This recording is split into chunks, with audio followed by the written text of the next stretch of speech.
الحمدللہ رب العالمین والعاقبۃ للمتقین والصلاة والسلام علی سید الانبیاء والمرسلین اما بعد فاعوذ باللہ من الشیطان الرجیم بسم اللہ الرحمن الرحیم۔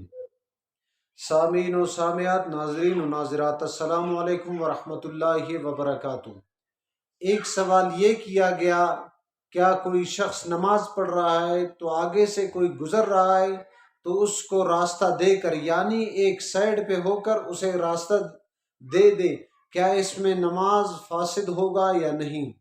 سن لیجئے، نماز میں خشوع و خضوع کا ہونا ضروری ہے، یعنی نماز میں تبادلہ شریعت نے اجازت دے دی، یعنی اس میں دو طریقے ہیں۔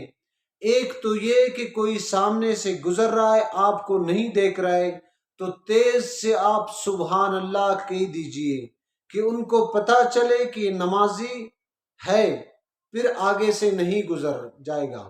اگر ہاں سبحان اللہ نہیں کہہ سکتے ہو تو ہاتھ بڑھا کر اسے روک دینا چاہیے۔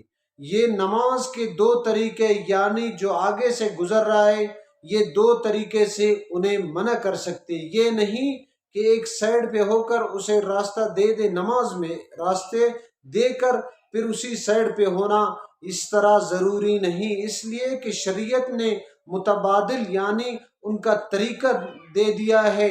رسول اللہ صلی اللہ علیہ وسلم نے ارشاد ہے، اور کتابوں میں فقہ میں یہی طریقہ ہے کہ جو نمازی آئے تو سب سے پہلے ان کے سبحان اللہ کہہ دیجئے کہ ان کو پتہ چلے کہ بھائی نمازی نماز پڑھ رہا ہے تو آگے سے نہ گزرے گا۔ اور دوسرا یہ ہے کہ ہاتھ بڑھا کر اسے روک دے، تو یہ طریقہ بھی ہے۔ دعائے رب کریم سے ان باتوں پہ ہمیں عمل کرنے کی توفیق عطا فرمائے۔ وآخر الدعوانا الحمدللہ۔